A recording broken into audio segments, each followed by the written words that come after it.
ಎಲ್ರಿಗೂ ನಮಸ್ಕಾರ. ನಾನು ನಿಮ್ಮ ಭರತ್.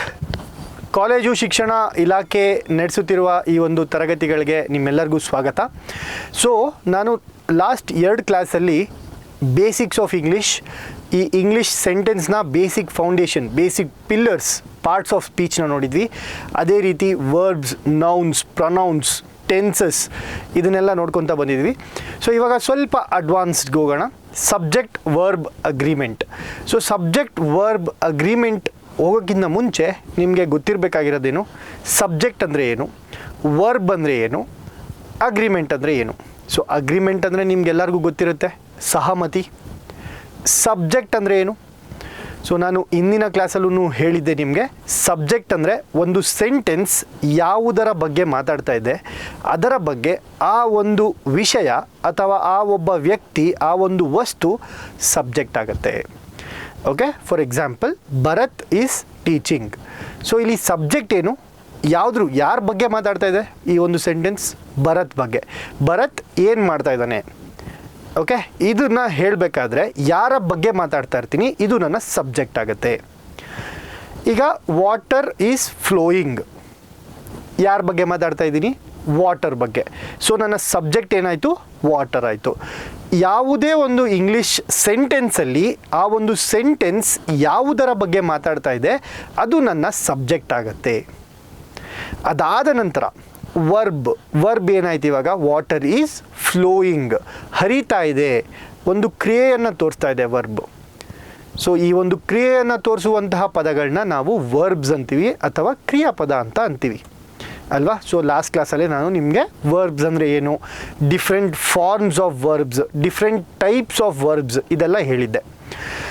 ಈ ಒಂದು ಕ್ಲಾಸ್ನಲ್ಲಿ ಈ ಸಬ್ಜೆಕ್ಟ್ ಮತ್ತು ವರ್ಬ್ ಯಾವ ರೀತಿ ಮ್ಯಾಚ್ ಆಗಬೇಕು, ಈ ಎರಡೂ ಮ್ಯಾಚ್ ಆದರೆ ಮಾತ್ರ ಒಂದು ಸೆಂಟೆನ್ಸ್ ಅರ್ಥಪೂರ್ಣವಾಗಿರುತ್ತೆ. ಈಗ ಕನ್ನಡದಲ್ಲಿ ಒಬ್ಬ ವ್ಯಕ್ತಿ ಬಂದ ಅಂತ ಅಂತೀವಿ ಅಲ್ವಾ? ಸುಮಾರು ವ್ಯಕ್ತಿಗಳು, ಈ ಗಳು ಯಾವಾಗ ಸೇರಿಸ್ತೀವಿ? ಬಹುವಚನ ಆದಾಗ ಗಳು ಸೇರಿಸ್ತೀವಿ. ಒಬ್ಬ ವ್ಯಕ್ತಿ ಬಂದ, ತುಂಬ ಜನರು ಬಂದರು ಅಲ್ವಾ? ಈ ಬಂದರು ವ್ಯತ್ಯಾಸ ಇದೆ ಅಲ್ವಾ? ಯಾಕೆ ಈ ವ್ಯತ್ಯಾಸ ಆಗುತ್ತೆ? Because of subject verb agreement. ಇಂಗ್ಲೀಷಲ್ಲೂ ಕೂಡ ಇದೇ ರೀತಿಯಾಗಿ ಒಂದು ಸೆಂಟೆನ್ಸ್ನಲ್ಲಿ ಸಿಂಗ್ಯುಲರ್ ಫಾರ್ಮ್ ಇದ್ದರೆ ನನ್ನ ವರ್ಬ್ ಕೂಡ ಸಿಂಗ್ಯುಲರ್ ಫಾರ್ಮ್ ಇರಬೇಕು. ಭರತ್ ಈಸ್ ಟೀಚಿಂಗ್, ಇಲ್ಲಿ ಈಸ್ ಟೀಚಿಂಗ್ ಅನ್ನುವಂಥದ್ದು ವರ್ಬ್. ಭರತ್ ಸಿಂಗ್ಯುಲರ್ ಆಗಿರೋದ್ರಿಂದ ಈಸ್ ಟೀಚಿಂಗ್ ಅನ್ನುವಂಥದ್ದು ಸಿಂಗ್ಯುಲರ್ ವರ್ಬೇ ಇರಬೇಕು. ಓಕೆ, ಬೇಸಿಕ್ಸ್ ಏನು? ಒಂದು ಸಬ್ಜೆಕ್ಟ್ ಅಂದರೆ ಏನು ಅಂತ ನಿಮ್ಗೆಲ್ಲರಿಗೂ ಗೊತ್ತಾಯ್ತು. ಇವಾಗ ಈ ಸಬ್ಜೆಕ್ಟ್ ಏಕವಚನ ಅಂದರೆ ಸಿಂಗ್ಯುಲರ್ ಫಾರ್ಮ್ ಅಥವಾ ಪ್ಲೂರಲ್ ಫಾರ್ಮಲ್ಲಿ ಇರುತ್ತೆ. ಎಷ್ಟೊಂದು ಜನ ಟೀಚರ್ಸ್ ಅಂದರೆ ಪ್ಲೂರಲ್ ಫಾರ್ಮ್, ಬಹುವಚನ. ಒಬ್ಬ ಟೀಚರ್ ಅಂತ ಅಂದರೆ ಸಿಂಗ್ಯುಲರ್, ಏಕವಚನ. ಓಕೆ, ಈ ರೀತಿಯಾಗಿ ಸಬ್ಜೆಕ್ಟ್ ಸಿಂಗ್ಯುಲರ್ ಅಥವಾ ಪ್ಲೂರಲ್ ಇದ್ದಾಗ ನನ್ನ ವರ್ಬ್ ಕೂಡ, ಅಕಸ್ಮಾತ್ ಸಬ್ಜೆಕ್ಟ್ ಸಿಂಗ್ಯುಲರ್ ಇದ್ದರೆ ನನ್ನ ವರ್ಬ್ ಏನಾಗಬೇಕು? ಸಿಂಗ್ಯುಲರ್ ಆಗಬೇಕು. ಒಂದು ವೇಳೆ ಸಬ್ಜೆಕ್ಟ್ ಪ್ಲೂರಲ್ ಇದ್ದರೆ ನನ್ನ ವರ್ಬ್ ಏನಾಗಬೇಕು? ಪ್ಲೂರಲ್ ಆಗಬೇಕು. Okay, Bharat is teaching, teachers are teaching. ಇಲ್ಲಿ ಈಸ್ ಮತ್ತು ಆರ್ ಯಾವ ರೀತಿ ಬದಲಾಯಿತು ಅಂತ ನೀವೇ ನೋಡಿ. ಓಕೆ, ಭರತ್ ಈಸ್ ಟೀಚಿಂಗ್ ಅಂದರೆ ಏಕವಚನ, ನನ್ನ ಸಬ್ಜೆಕ್ಟ್ ಏನು? ಭರತ್. ಸಬ್ಜೆಕ್ಟ್ ಸಿಂಗ್ಯುಲರ್ ಆಗಿರೋದ್ರಿಂದ ಈಸ್ ಅಂತ ಬಳಸ್ತೀವಿ. ಒಂದು ವೇಳೆ ಸಬ್ಜೆಕ್ಟ್ ಟೀಚರ್ಸ್ ಅಂತ ಆದರೆ ಈ ಟೀಚರ್ಸ್ ಬಹುವಚನ ಆಗಿರೋದ್ರಿಂದ ನನ್ನ ವರ್ಬ್ ಏನಾಗುತ್ತೆ? ಆರ್ ಟೀಚಿಂಗ್ ಅಂತ ಬರುತ್ತೆ. ಸಿಂಗ್ಯುಲರ್ ಇದ್ದರೆ, ಸಬ್ಜೆಕ್ಟ್ ಸಿಂಗ್ಯುಲರ್ ಇದ್ದರೆ ವರ್ಬ್ ಕೂಡ ಸಿಂಗ್ಯುಲರ್ ಆಗಿರಬೇಕು. ಸಬ್ಜೆಕ್ಟ್ ಪ್ಲೂರಲ್ ಇದ್ದರೆ ಅಂದರೆ ಬಹುವಚನದಲ್ಲಿದ್ದರೆ ವರ್ಬ್ ಕೂಡ ಬಹುವಚನದಲ್ಲಿ ಇರಬೇಕು. ಇಷ್ಟೇ simple subject verb agreement.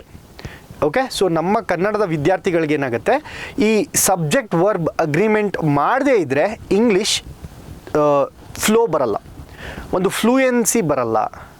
Okay, proper ಇಂಗ್ಲೀಷಲ್ಲಿ ಗ್ರಾಮ್ಯಾಟಿಕಲಿ ಕರೆಕ್ಟ್ ಇರಬೇಕು ಅಂತಂದರೆ ಸಬ್ಜೆಕ್ಟ್ ಮತ್ತು ವರ್ಬು ಸಹಮತಿ ಹೊಂದಿರಬೇಕು. ಇದು ಸಬ್ಜೆಕ್ಟ್ ವರ್ಬ್ ಅಗ್ರಿಮೆಂಟ್ನ ಬೇಸಿಕ್ಸ್. ಓಕೆ, ಸೊ ಇದರಲ್ಲಿ ಯಾವ್ಯಾವ ರೀತಿಯಾಗಿ ಬರುತ್ತೆ ಅಂತ ನಾವು ನೋಡ್ಕೊತ ಹೋಗೋಣ. ಸೊ ಮೊದಲನೇದಾಗಿ ಈ ವರ್ಬಲ್ಲಿ ಸಿಂಗ್ಯುಲರ್ ಯಾವುದು, ಪ್ಲೂರಲ್ ಯಾವುದು, ಹೇಗೆ ಕಂಡುಹಿಡಿಬೇಕು ಅಂತ ನೋಡೋಣ. ಸೊ ಸಪೋಸ್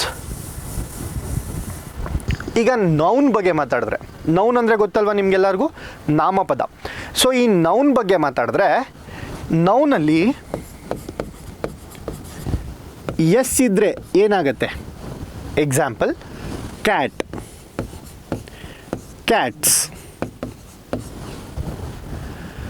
ಸೊ ಇಲ್ಲಿ ಏನಾದರೂ ಎಸ್ ಇಲ್ಲ ಅಂತ ಅಂದರೆ ಇದು ಸಿಂಗ್ಯುಲರ್ ಆಗುತ್ತೆ, ಅಂದರೆ ಏಕವಚನದಲ್ಲಿರುತ್ತೆ.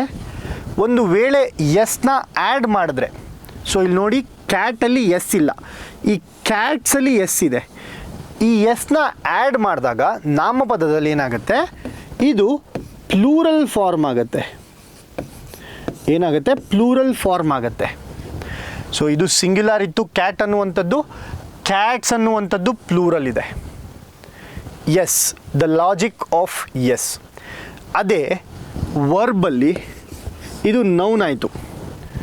ಇದೇ ರೀತಿ ವರ್ಬಲ್ಲಿ ಏನಾಗುತ್ತೆ? ಸೊ ವರ್ಬಲ್ಲಿ ಎಸ್ ಅನ್ನುವಂತಹ ಲಾಜಿಕ್ ಯಾವ ರೀತಿ ಆಗುತ್ತೆ ಅಂತಂದರೆ, ಸಪೋಸ್ ಡ್ರಿಂಕ್ಸ್ ಅಂತ ಇತ್ತು ಅಂದ್ಕೊಳ್ಳೋಣ. ಕ್ಯಾಟ್ ಡ್ರಿಂಕ್ಸ್ ವಾಟರ್ ಅಥವಾ ಮಿಲ್ಕ್ ಏನಾದರೂ ಆಗಿರ್ಬೋದು. ಇದರಲ್ಲಿ ಸಬ್ಜೆಕ್ಟ್ ಏನು? ಕ್ಯಾಟ್ ಅನ್ನುವಂಥದ್ದು. ಓಕೆ, ಕ್ಯಾಟ್ ಅನ್ನುವಂಥದ್ದು ಸಬ್ಜೆಕ್ಟ್ ಆಗುತ್ತೆ. ಆ್ಯಂಡ್ ಈ ಒಂದು ಸಬ್ಜೆಕ್ಟ್ ಯಾವ ರೂಪದಲ್ಲಿದೆ? ಏಕವಚನದ ರೂಪದಲ್ಲಿದೆ, ಅಂದರೆ ಸಿಂಗ್ಯುಲರ್ ಫಾರ್ಮಲ್ಲಿದೆ.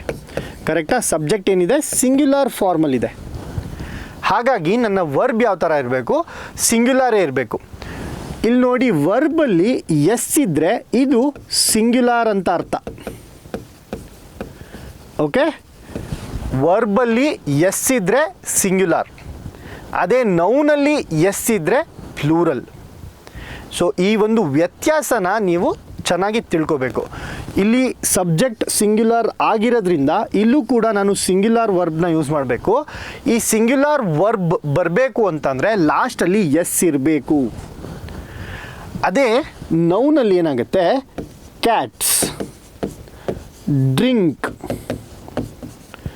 ವಾಟರ್. ಸೊ ಇಲ್ಲಿ ನನ್ನ ಸಬ್ಜೆಕ್ಟ್ ಏನು? ಎಷ್ಟೊಂದು ಬೆಕ್ಕುಗಳು, ಅಂದರೆ ಎಷ್ಟೊಂದು ಕ್ಯಾಟ್ಸ್ ಅಂತೀವಿ. ಸೊ ಇಲ್ಲಿ ನೋಡಿ ಎಸ್ ಇದೆ. ಸಬ್ಜೆಕ್ಟಲ್ಲಿ ಎಸ್ ಇತ್ತು ಅಂದರೆ ಅದು ಪ್ಲೂರಲ್. ಆದರೆ ವರ್ಬಲ್ಲಿ ಎಸ್ ಇರಬಾರ್ದು. ಸೊ ನಿಮಗೆ ತಿಳಿಬೇಕಾಗಿರುವಂಥದ್ದೇನು? ವರ್ಬಲ್ಲಿ ಎಸ್ ಇದ್ದರೆ, ವರ್ಬಲ್ಲಿ ಎಸ್ ಇಲ್ಲ ಅಂದರೆ ಅದು ಪ್ಲೂರಲ್. ಒಂದು ವೇಳೆ ಎಸ್ ಇದ್ದರೆ ಅದು ಸಿಂಗ್ಯುಲರ್. ಸೊ ಇದನ್ನು ನೀವು ಚೆನ್ನಾಗಿ ತಿಳ್ಕೋಬೇಕು, ಚೆನ್ನಾಗಿ ಅಭ್ಯಾಸ ಮಾಡಬೇಕು. ಯಾಕಂದರೆ ಇಲ್ಲಿ ನಿಮಗೆ ಕ್ವೆಶನ್ಸ್ ತುಂಬ ಸರಿ ಬರ್ತವೆ, ತುಂಬ ರಿಪೀಟ್ ಆಗ್ತವೆ ಕ್ವೆಶನ್ಸ್. ಸಬ್ಜೆಕ್ಟ್ ವರ್ಬ್ ಅಗ್ರಿಮೆಂಟಲ್ಲಿ ಯಾವುದೇ ಕಾಂಪಿಟೇಟಿವ್ ಎಕ್ಸಾಮ್ನ ತೊಗೊಂಡ್ರು ನಿಮಗೆ ಮಿನಿಮಮ್ 4ರಿಂದ 5 ಕ್ವೆಶನ್ ಡೈರೆಕ್ಟಾಗಿ ಸಬ್ಜೆಕ್ಟ್ ವರ್ಬ್ ಅಗ್ರಿಮೆಂಟಿಂದ ಬರುವಂಥದ್ದು.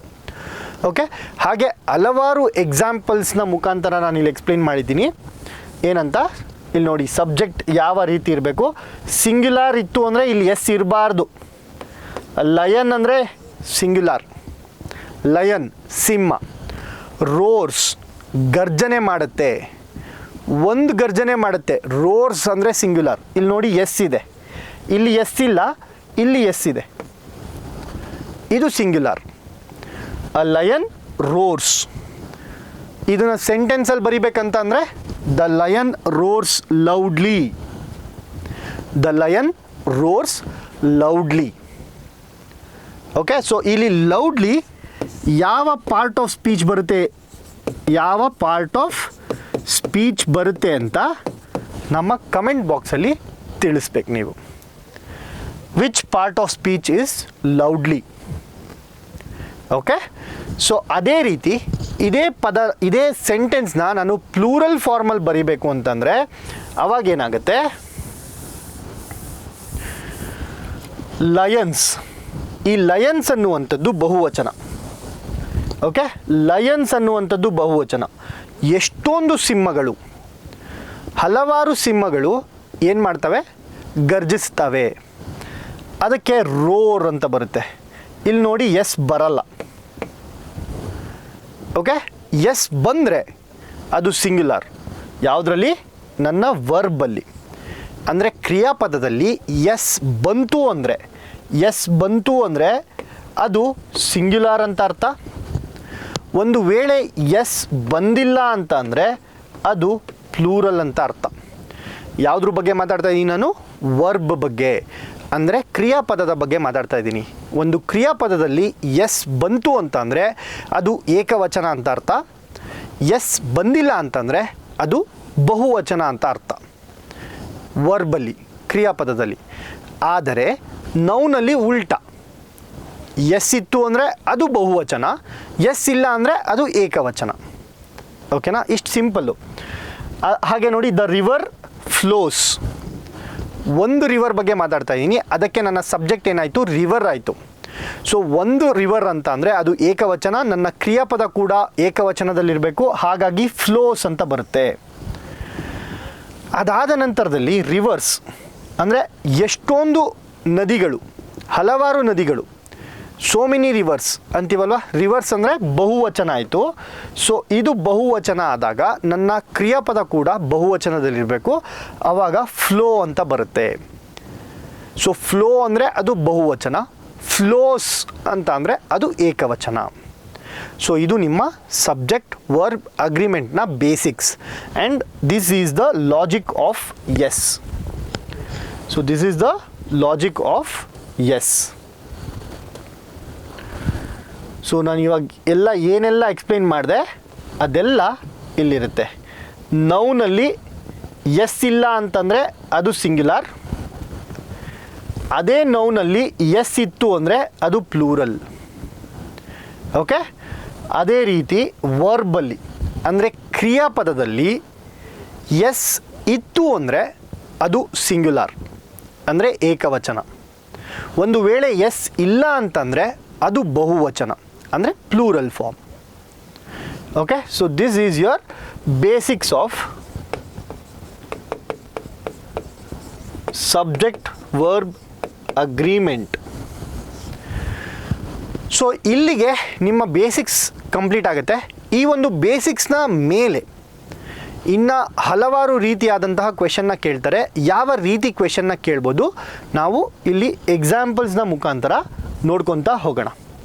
ಓಕೆ, ಸೊ ಕೆಲವೊಂದು ಎಸೆನ್ಷಿಯಲ್ ರೂಲ್ಸ್ ಇದ್ದಾವೆ ಸಬ್ಜೆಕ್ಟ್ ವರ್ಬ್ ಅಗ್ರಿಮೆಂಟಲ್ಲಿ. ಎಸೆನ್ಷಿಯಲ್ ರೂಲ್ಸ್ ಇದರಲ್ಲಿ ಮೊದಲನೇದಾಗಿ ದ ಟುಗೆದರ್ ರೂಲ್ ಅಂತ ಬರುತ್ತೆ.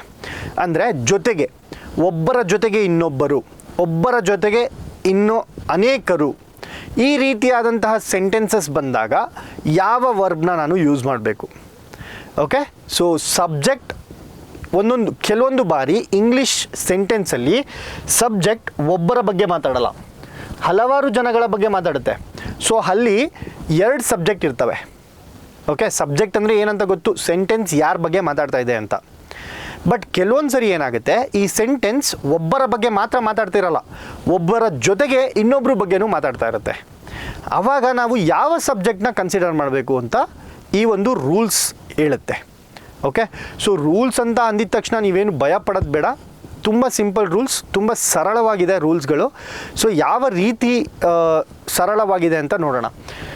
ಇಲ್ಲಿ ದ ಟುಗೆದರ್ ರೂಲ್ ಅಂದರೆ ಆವಾಗಲೇ ನಾನು ಹೇಳಿದೆ ಜೊತೆಗೆ. So for example, prime minister ಜೊತೆಗೆ, prime minister along with ministers.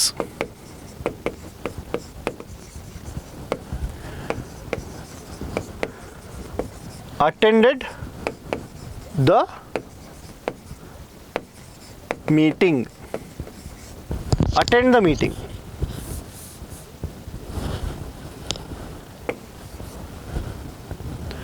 Okay, Prime Minister along with ministers attend the meeting. So attend the meeting correct ಆಗುತ್ತಾ, attends the meeting correct ಆಗುತ್ತಾ? So ಇಲ್ಲಿ ಈ ಒಂದು ಸೆಂಟೆನ್ಸ್ ಯಾವುದರ ಬಗ್ಗೆ ಮಾತಾಡ್ತಾ ಇದೆ ಅಂತ ನೀವು ಗುರುತಿಸ್ಬೇಕು. ಫಸ್ಟು ನನ್ನ ಸಬ್ಜೆಕ್ಟ್ಸ್ನ ನೀವು ಗುರುತಿಸ್ಬೇಕು. ಯಾವುದು ಸಬ್ಜೆಕ್ಟ್ ಇದರಲ್ಲಿ? ಸೆಂಟೆನ್ಸ್ ಯಾರ ಬಗ್ಗೆ ಮಾತಾಡ್ತಾ ಇದೆ? ಪ್ರೈಮ್ ಮಿನಿಸ್ಟರ್ ಬಗ್ಗೆ ಮಾತಾಡ್ತಾ ಇದೆ. The prime minister. Okay, the prime minister. So ಒಂದು ಸಬ್ಜೆಕ್ಟ್ 1 ಅಂದ್ಕೊಳ್ಳೋಣ. ಪ್ರೈಮ್ ಮಿನಿಸ್ಟರ್ ಬಗ್ಗೆ ಮಾತಾಡ್ತಾ ಇದ್ದಾರೆ. ಆ ಪ್ರೈಮ್ ಮಿನಿಸ್ಟರ್ನ ಜೊತೆಗೆ ಮಿನಿಸ್ಟರ್ಸ್ನ ಬಗ್ಗೆ ಕೂಡ ಮಾತಾಡ್ತಾ ಇದ್ದಾರೆ. ಏನಂತ? Along with ministers. So along with ministers. So ಈ ಮಿನಿಸ್ಟರ್ಸ್ ಅನ್ನುವಂಥದ್ದು ಸಬ್ಜೆಕ್ಟ್ 2 ಆಗುತ್ತೆ. ಓಕೆ, ಸಬ್ಜೆಕ್ಟ್ 2 ಆಗುತ್ತೆ. ಈಗ 2 ಸಬ್ಜೆಕ್ಟ್ ಆಯಿತು ನನ್ನ ಸೆಂಟೆನ್ಸಲ್ಲಿ, 2 ಸಬ್ಜೆಕ್ಟ್ ಆಯಿತು. ಇವಾಗ ನನ್ನ ಕ್ರಿಯಾಪದ, ಇಲ್ಲಿ ಕ್ರಿಯಾಪದ ಏನು? ಅಟೆಂಡ್ ಅನ್ನುವಂಥದ್ದು ಕ್ರಿಯಾಪದ. ಸೊ ಈ ಅಟೆಂಡ್ ಅನ್ನುವಂಥದ್ದು ಏನಾಗುತ್ತೆ? ವರ್ಬ್ ಆಗುತ್ತೆ. ಯಾವುದಕ್ಕೆ ಮ್ಯಾಚ್ ಆಗಬೇಕು ಸರ್? ಯಾಕಂದರೆ ನೀವು ಗಮನಿಸಿದ್ರೆ ಇದು ಸಿಂಗ್ಯುಲರ್ ಇದೆ. ಪ್ರೈಮ್ ಮಿನಿಸ್ಟರ್ ಏನು? ಏಕವಚನ ಅಲ್ವಾ? ಸಬ್ಜೆಕ್ಟ್ 2 ಎರಡನೇ ಸಬ್ಜೆಕ್ಟ್ ಮಿನಿಸ್ಟರ್ಸ್ ಅನ್ನುವಂಥದ್ದೇನು? ಇದು ಬಹುವಚನ ಅಲ್ವಾ? ಇದು ಏಕವಚನ ಇದೆ, ಇದು ಬಹುವಚನ ಇದೆ. ಹಾಗಾದರೆ ನನ್ನ ಕ್ರಿಯಾಪದ ಯಾವುದಕ್ಕೆ ಮ್ಯಾಚ್ ಆಗಬೇಕು ಸರ್? ಯಾವುದಕ್ಕೆ ಮ್ಯಾಚ್ ಆಗಬೇಕಂತಂದರೆ ಈ ರೀತಿ ವರ್ಡ್ಸ್ ಬಂದರೆ along with, together with, in addition to. So ಕನ್ನಡದಲ್ಲಿ ಜೊತೆಗೆ ಅನ್ನುವಂತಹ ಮೀನಿಂಗ್, ಅರ್ಥ ಕೊಡುವಂತಹ ಪದಗಳ ಬಳಕೆ ನಾನು ಮಾಡಿದಾಗ, ಇವರ ಜೊತೆಯಲ್ಲಿ ಅಂತ ಅರ್ಥ ಕೊಡುವಂತಹ ಪದಗಳನ್ನ ನಾನು ಬಳಕೆ ಮಾಡಿದಾಗ ನನ್ನ ಕ್ರಿಯಾಪದ ಯಾವತ್ತೂ ಸಬ್ಜೆಕ್ಟ್ 1ನ ಮ್ಯಾಚ್ ಮಾಡಬೇಕು. ಸೊ ಮೊದಲನೇ ಸಬ್ಜೆಕ್ಟ್ ಇಂಪಾರ್ಟೆಂಟ್ ಆಗುತ್ತೆ.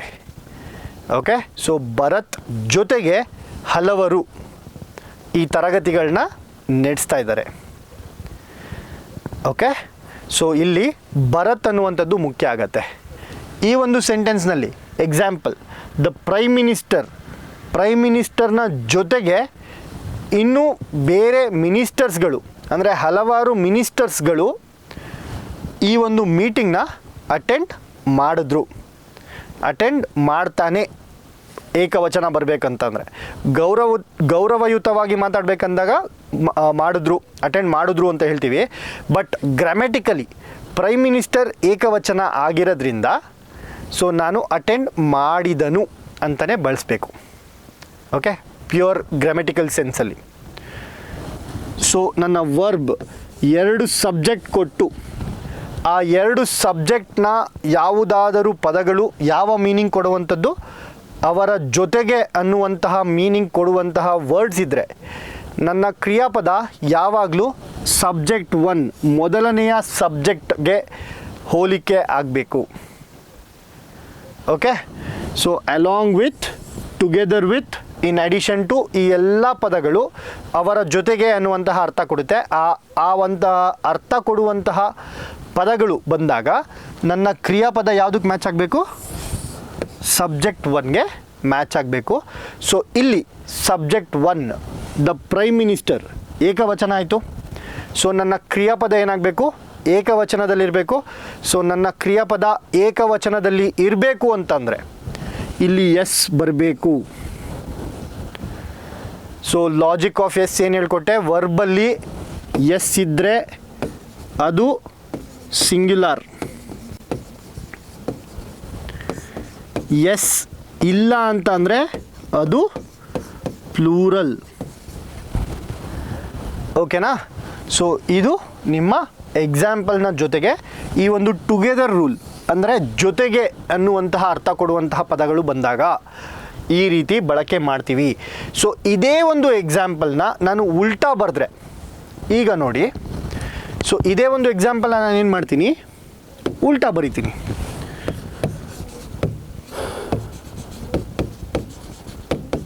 The ministers together with the prime minister attend the function. So ಇಲ್ಲಿ ಜೊತೆಗೆ ಅನ್ನುವಂತಹ ಮೀನಿಂಗ್ ಕೊಡ್ತಾ ಇದೆ ಟುಗೆದರ್ ವಿತ್. ಈ ಜೊತೆಗೆ ಅನ್ನುವಂತಹ ಅರ್ಥ ಕೊಟ್ಟಾಗ ನನ್ನ ವರ್ಬ್ ಅಂದರೆ ಕ್ರಿಯಾಪದ ಯಾವುದಕ್ಕೆ ಮ್ಯಾಚ್ ಆಗಬೇಕು ಅಂತ ಹೇಳಿದೆ, ಸಬ್ಜೆಕ್ಟ್ ಒನ್ಗೆ. ಇಲ್ಲಿ ನನ್ನ ಸಬ್ಜೆಕ್ಟ್ ಒನ್ ಏನಾಯಿತು, ದ ಮಿನಿಸ್ಟರ್ ಅನ್ನುವಂಥದ್ದು ಸಬ್ಜೆಕ್ಟ್ ಒನ್, ಅಲಾಂಗ್ ವಿತ್ ಅಥವಾ together with, in addition to the prime minister. ಈ ಪ್ರೈಮ್ ಮಿನಿಸ್ಟರ್ ಏನಾಯಿತು, ಸಬ್ಜೆಕ್ಟ್ ಟು ಆಯಿತು. ಸೊ ನನ್ನ ಸಬ್ಜೆಕ್ಟ್ ಒನ್ ಬಹುವಚನದಲ್ಲಿದೆ, ನನ್ನ ಸಬ್ಜೆಕ್ಟ್ ಟು ಏಕವಚನದಲ್ಲಿದೆ, ನನ್ನ ಕ್ರಿಯಾಪದ, ಇಲ್ಲಿ ಕ್ರಿಯಾಪದ ಯಾವುದು, ವರ್ಬ್ ಯಾವುದು, ಅಟೆಂಡ್ ಅನ್ನುವಂಥದ್ದು ಕ್ರಿಯಾಪದ. ಸೊ ಸಬ್ಜೆಕ್ಟ್ ಒನ್ ಯಾವ ಫಾರ್ಮಲ್ಲಿದೆ ಅಂದರೆ ಯಾವ ವಚನದಲ್ಲಿದೆ ಅದೇ ವಚನ ವರ್ಬ್ಗೆ ಕ್ಯಾರಿ ಆಗಬೇಕು. ಸೊ ಸಬ್ಜೆಕ್ಟ್ ಒನ್ ಬಹುವಚನ ಆಗಿರೋದ್ರಿಂದ ವರ್ಬ್ ಏನಾಗಬೇಕು, ವರ್ಬ್ ಕೂಡ ಬಹುವಚನ ಆಗಬೇಕು. ಸೊ ವರ್ಬ್ ಬಹುವಚನ ಆಗಬೇಕು ಅಂತಂದರೆ ಎಸ್ ಬರಬಾರ್ದು, ಅದಕ್ಕೆ ನಾನು ಅಟೆಂಡ್ ಅಂತ ಬಳಸಿದ್ದೀನಿ. ಅಟೆಂಡ್ಸ್ ಅಂತ ಬಳಸಿದ್ರೆ ಅದು ಏಕವಚನ ಆಗುತ್ತೆ. ಓಕೆ, ಅದೇ ನನ್ನ ವರ್ಬ್ ಏನಾದರೂ ಏಕವಚನ ಆಗಬೇಕಿತ್ತು ಅಂದಿದ್ರೆ ಅಲ್ಲೇನಾಗ್ತಿತ್ತು, ಅಟೆಂಡ್ಸ್ ಆಗ್ತಿತ್ತು. ಓಕೆ, ಸೊ ಇದು ನಿಮ್ಮ ಟುಗೆದರ್ ವಿತ್ ರೂಲ್ ಅಂದರೆ ದ ಟುಗೆದರ್ ರೂಲ್. ಇದರ ಜೊತೆಗೆ, ಅವರ ಜೊತೆಗೆ, ಇವರ ಜೊತೆಗೆ, ಅಷ್ಟು ಜನರ ಜೊತೆಗೆ ನಾನು ಒಬ್ಬ ಬರ್ತೀನಿ. ಸೊ ಈ ರೀತಿ ಬಳಕೆ ಆದಾಗ ಯಾವ ರೀತಿ ನನ್ನ ಕ್ರಿಯಾಪದ ಮ್ಯಾಚ್ ಆಗಬೇಕು ಅಂತ ಹೇಳೋದು ದ ಟುಗೆದರ್ ರೂಲ್. ಓಕೆ, ಇನ್ನಷ್ಟು ಎಕ್ಸಾಂಪಲ್ನ ನೋಡೋಣ.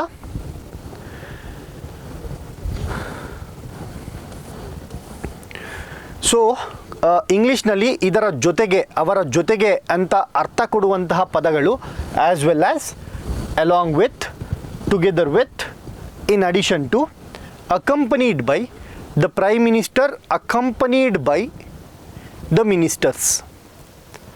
ಸೊ ಪ್ರೈಮ್ ಮಿನಿಸ್ಟರ್ಸ್ ಜೊತೆಗೆ ಮಿನಿಸ್ಟರ್ಸ್ ಕೂಡ ಬರ್ತಾನೆ ಅಂತ ಅರ್ಥ. ಬಿಸೈಡ್ಸ್, ಬಿಸೈಡ್ಸ್ ಅಂದರೆ ಅವರನ್ನು ಹೊರತುಪಡಿಸಿ ಅಂತ. Like, unlike. So like Bharat, other teachers will also teach. With, okay, Bharat will come with his friends. So ಭರತ್ನ ಜೊತೆಗೆ ಅವ್ರ ಫ್ರೆಂಡ್ಸ್ ಕೂಡ ಬರ್ತಾರೆ. ಇದೆಲ್ಲ ಜೊತೆಗೆ ಜೊತೆಗೆ ಜೊತೆಗೆ ಅನ್ನುವಂತಹ ಅರ್ಥ ಕೊಡೋದ್ರಿಂದ ಈ ರೀತಿಯಾಗಿ ಬಂದಾಗ ನಾನು ಏನು ಮಾಡ್ತೀನಿ, ಮೊದಲನೇ ಸಬ್ಜೆಕ್ಟ್ಗೆ ಮ್ಯಾಚ್ ಮಾಡ್ತೀನಿ ನನ್ನ ಕ್ರಿಯಾಪದನ. Okay, this is simple. Example ನೋಡಿ, the moon along with the stars. So ಈ ಒಂದು ಪದದಲ್ಲಿ, ಈ ಒಂದು ಇಂಗ್ಲೀಷ್ನ ಸೆಂಟೆನ್ಸ್ನಲ್ಲಿ ದ ಮೂನ್ ಅನ್ನುವಂಥದ್ದು ನನ್ನ subject one, along with the stars, stars ಅನ್ನುವಂಥದ್ದು ನನ್ನ ಸಬ್ಜೆಕ್ಟ್ ಟು, ಅಲಾಂಗ್ ವಿತ್ ಇದೆ. ಸೊ ಅಲಾಂಗ್ ವಿತ್ ಅಂದಾಗ ನಾನು ಏನು ಹೇಳಿದೆ, ಅಲಾಂಗ್ ವಿತ್ ಅಂತ ನೋಡಿದ ತಕ್ಷಣ ನನ್ನ ಕ್ರಿಯಾಪದ ಗಿವ್ಸ್, ಕ್ರಿಯಾಪದ ಏನಾಗಬೇಕು, ನನ್ನ ಕ್ರಿಯಾಪದ ಸಬ್ಜೆಕ್ಟ್ ಒನ್ಗೆ ಮ್ಯಾಚ್ ಆಗಬೇಕು. ಸೊ ಸಬ್ಜೆಕ್ಟ್ ಒನ್ ಏನಿದೆ, ಏಕವಚನ ಇದೆ. ಸೊ ಹಾಗಾಗಿ ನನ್ನ ಕ್ರಿಯಾಪದ ಏನಾಗಬೇಕು, ಸಬ್ಜೆಕ್ಟ್ ಒನ್ ಏಕವಚನ ಆಗಿರೋದ್ರಿಂದ ನನ್ನ ಕ್ರಿಯಾಪದ ಏಕವಚನ ಆಗಬೇಕು. ಸೊ ಕ್ರಿಯಾಪದದಲ್ಲಿ ಏಕವಚನ ಬರಬೇಕು ಅಂತಂದರೆ ಅದು ಗಿವ್ಸ್ ಆಗಬೇಕು. GIVES, gives. Okay, not give, ಇದು ಗಿವ್ಸ್ ಅಲ್ಲ, ಗಿವ್, ನಾಟ್ ಗಿವ್. ಗಿವ್ ಆಗಬಾರ್ದು, ಎಸ್ ಇರಬೇಕು ಸಿಂಗ್ಯುಲರಲ್ಲಿ. Okay, so gives. ಇದೇ ರೀತಿ ದ ಪೊಲಿಟಿಷಿಯನ್ಸ್, ದ ಪೊಲಿಟಿಷಿಯನ್ಸ್ ಅನ್ನುವಂಥದ್ದು ಸೇಮ್ ಅಗೇನ್ ನನ್ನ subject one, as well as the news reporter, news reporter ಅನ್ನುವಂಥದ್ದು ನನ್ನ ಸಬ್ಜೆಕ್ಟ್ ಟು. ಆರ್, ಇಲ್ಲಿ ನೋಡಿ ಆರ್ ಅಂತ ಬಳಸಿದ್ದಾರೆ. ಯಾಕೆ ಆರ್ ಅಂತ ಬಳಸಿದ್ರು, ಬಿಕಾಸ್ ಇಲ್ಲಿ ದ ಪೊಲಿಟಿಷಿಯನ್ಸ್ ಅನ್ನುವಂಥದ್ದು ಸಬ್ಜೆಕ್ಟ್ ಒನ್ ಏನಾಗಿದೆ, ಇಲ್ಲಿ ಬಹುವಚನ ಆಗಿದೆ. ಸಬ್ಜೆಕ್ಟ್ ಒನ್ ಬಹುವಚನ ಆಗಿರೋದ್ರಿಂದ ನನ್ನ ಕ್ರಿಯಾಪದ, ಸೊ ನನ್ನ ವರ್ಬ್ ಏನಾಗಬೇಕು, ಬಹುವಚನ ಆಗಬೇಕು. ಈಸ್ ಅಂತ ಬರಬಾರ್ದು, ಇಲ್ಲಿ ಆರ್ ಬರಬೇಕು. Okay, this is your together with rule. Okay, so ನಿಮಗೆ ಒಂದು ಎಕ್ಸಾಮಿನೇಷನ್ ಟ್ರಿಕ್ ಏನಪ್ಪ ಅಂತಂದರೆ, ಯಾವಾಗೆಲ್ಲ ಈ ವರ್ಡ್ಸ್ ಬರ್ತಾವಲ್ವ, as well as, along with, together with, ಇದನ್ನೆಲ್ಲ ನೆನ್ಪಿಟ್ಕೋಬೇಕಾ ಸರ್? ನೆನ್ಪಿಟ್ಕೊಳ್ಳೋಕ್ಕೇನು ರೀ, ನಾನು ಅವಾಗಿಂದ ಏನು ಹೇಳ್ತಾ ಇದ್ದೀನಿ, ಜೊತೆಯಲ್ಲಿ ಅಂತ ಅರ್ಥ ಕೊಡುವಂತಹ ಪದಗಳು ಯಾವುದಾದ್ರೂ ಆಗಿರ್ಬೋದು. ಸೊ ನಾನೊಂದು ಸ್ವಲ್ಪ ಎಕ್ಸಾಂಪಲ್ ಕೊಟ್ಟಿದ್ದೀನಿ ಅಷ್ಟೇ. ಇದನ್ನು ಬಯಾಟ್ ಮಾಡಬೇಕಾ? ಇಲ್ಲ. ಅರ್ಥ ತಿಳ್ಕೊಳ್ಳಿ. ಜೊತೆಯಲ್ಲಿ ಅಂತ ಬಳಸ್ತೀವಲ್ವಾ, ಅಂತಹ ಪದಗಳು ಬಂದಾಗ ಆ್ಯಸ್ ವೆಲ್ ಆಸ್ ಆಗಿರ್ಬೋದು, ಅಲಾಂಗ್ ವಿತ್ ಆಗಿರ್ಬೋದು, ಟುಗೆದರ್ ವಿತ್ ಆಗಿರ್ಬೋದು, ಇನ್ ಅಡಿಷನ್ ಟು ಆಗಿರ್ಬೋದು, ಲೈಕ್ ಅನ್ಲೈಕ್ ಆಗಿರ್ಬೋದು, ಅಕಂಪನಿಡ್ ಬೈ ಆಗಿರ್ಬೋದು, ಬಿಸೈಡ್ಸ್ ಆಗಿರ್ಬೋದು, ವಿತ್ ಆಗಿರ್ಬೋದು. ಸೊ ಇದೆಲ್ಲ ಜೊತೆಗೆ ಅಂತ ಅರ್ಥ ಕೊಡುತ್ತೆ. ಇಂತಹ ಪದಗಳು ಬಳಕೆ ಆದಾಗ ನಾನು ಏನು ಮಾಡ್ತೀನಿ, ಎಕ್ಸಾಮಿನೇಷನ್ ಹಾಲಲ್ಲಿ ಕಾಂಪಿಟೇಟಿವ್ ಎಕ್ಸಾಮ್ನ ಮಾರ್ಕ್ಸ್ ತಗೊಳ್ಳೋದಕ್ಕೆ ಇಂತಹ ಪದಗಳು ಬಂದಾಗ ಯಾವಾಗಲೂ ನೋಡಿ 2 ಕಾಮ ಕೊಟ್ಟಿರ್ತಾರೆ. ಇಲ್ಲಿ 2 ಕಾಮಗಳನ್ನ ಕೊಟ್ಟಿರ್ತಾರೆ. The moon, the politicians, the principal. Okay, ಅವಾಗಲೇ ನಾನು ಏನು ಹೇಳಿದೆ, ಪ್ರೈಮ್ ಮಿನಿಸ್ಟರ್, ಅದಾದಮೇಲೆ ಒಂದು ಕಾಮ ಹಾಕಿದೆ, ದ ಪ್ರೈಮ್ ಮಿನಿಸ್ಟರ್ ಕಾಮ ಅಂತ. ಯಾವಾಗೆಲ್ಲ along with as well as ಈ ಜೊತೆಗೆ ಅಂತ ಅರ್ಥ ಕೊಡುವಂತಹ ಪದಗಳು ಬಳಕೆ ಆಗುತ್ತೆ, ಈ 2 ಕಾಮ ಮಧ್ಯ ಇರುವಂತಹ ಪದಗಳನ್ನ ನಾನು ಹೊಡೆದಾಕ್ಬಿಡ್ತೀನಿ ನಿಮಗೆ. ಯಾಕೆ ಸರ್ ಅಂತ ಅಂದರೆ, it is a trick. So ನಿಮ್ಗೇನಾದರೂ ತುಂಬ ಕಷ್ಟ ಆಗ್ತಿದೆ, ನಿಮ್ಗೆ ಗೊತ್ತಾಗ್ತಿಲ್ಲ ಅಂತಂದರೆ ಈ ಒಂದು ಶಾರ್ಟ್ ಟ್ರಿಕ್ನ ನೀವು ನೆನ್ಪಿಟ್ಕೋಬೋದು. ಯಾವಾಗೆಲ್ಲ ಇಂತಹ ಪದಗಳು ಬಳಕೆ ಆಗ್ತವೆ, ಈ ಪದಗಳು ಬಳಕೆ ಆಗ್ತವೆ, ಆವಾಗೆಲ್ಲ ನಾನು ಏನು ಮಾಡ್ತೀನಿ, 2 ಕಾಮದ ನಡುವೆ ಇರುವಂತಹ ಪದಗಳು, ಇಲ್ಲಿ ನೋಡಿ 2 ಕಾಮ ಮಧ್ಯ ಯಾವುದಿದೆ, ಅಲಾಂಗ್ ವಿತ್ ದ ಸ್ಟಾರ್ಸ್, ನಾನು ಸ್ಕ್ರ್ಯಾಚ್ ಮಾಡ್ತೀನಿ. ಇವಾಗ ಈ ಒಂದು ಸೆಂಟೆನ್ಸ್ನ ಪೂರ್ಣಗೊಳಿಸಿ. The Moon gives light at night. ಒಂದೇ ಮೂನ್, ಏಕವಚನ. ಏಕವಚನ ಏನು ಮಾಡುತ್ತೆ, ಕೊಡುತ್ತೆ ಲೈಟ್ನ. ಈ ಗಿವ್ ಅನ್ನುವಂಥದ್ದಕ್ಕೆ ಗಿವ್ಸ್ ಅಂತ ಬರಬೇಕು. ಯಾಕಂತ ಅಂದರೆ ವರ್ಬಲ್ಲಿ ಸಿಂಗ್ಯುಲಾರ್ಗೆ ಎಸ್ನ ಬಳಸ್ತೀವಿ. ಅದೇ ರೀತಿ the politicians as well as the news reporter as well as ಇರೋದ್ರಿಂದ 2 ಕಾಮ ಮಧ್ಯದಲ್ಲಿರುವಂತಹ ಪದಗಳನ್ನ ನಾನು ಸ್ಕ್ರ್ಯಾಚ್ ಮಾಡಾಕ್ತೀನಿ. ಸ್ಕ್ರ್ಯಾಚ್ ಮಾಡಿದ ನಂತರ the politicians R expected soon. So ರಾಜಕಾರಣಿಗಳು, ಸೊ ಗಳು ಅಂತ ಬಂತಲ್ವಾ, ಹಾಗಾಗಿ ಆರ್ ಅಂತ ಬಳಸ್ತೀನಿ. ಈ ಮಧ್ಯದಲ್ಲಿರೋದೆಲ್ಲ ತಲೆ ಕೆಡ್ಸ್ಕೊಬಿಡಿ, ಸ್ಕ್ರ್ಯಾಚ್ ಮಾಡಿಬಿಡಿ. ಸ್ಕ್ರ್ಯಾಚ್ ಮಾಡಿ ಈ ಒಂದು ವರ್ಬ್ನ ಕಂಪ್ಲೀಟ್ ಮಾಡಿ. ಓಕೆ, ಸೊ ಇಲ್ಲಿ ಕೆಲವೊಂದು ಎಕ್ಸಾಂಪಲ್ಸ್ ಕ್ವೆಶನ್ಸ್ನ ನೋಡೋಣ. ಕ್ವೆಶನ್ಸಿಂದ ಇನ್ನೂ ಈಸಿಯಾಗಿ ಅರ್ಥ ಆಗುತ್ತೆ ನಿಮಗೆ. ಸೊ ಎಕ್ಸಾಮಿನೇಷನ್ ಟ್ರಿಕ್ಕಲ್ಲಿ ನೋಡಿ, 2 ಕಾಮ ಇದೆಯಾ, ಇಲ್ಲೊಂದು ಕಾಮ, ಇಲ್ಲೊಂದು ಕಾಮ. ಸೊ 2 ಹೊಡೆದಾಕಿ. ಅಲಾಂಗ್ ವಿತ್ ಅಂತ ಇದೆ, ಅಲಾಂಗ್ ವಿತ್ ಇರೋದ್ರಿಂದ ನಾನು ಹೊಡೆದಾಕಿದ್ದೀನಿ. ಓಕೆ, ಇಲ್ಲಿ ಎಲ್ಲಿ ಎರರ್ ಇದೆ ಅಂತ ನಾವು ಕಂಡುಹಿಡಿಬೇಕು. Spot the error type of question. The principal were present.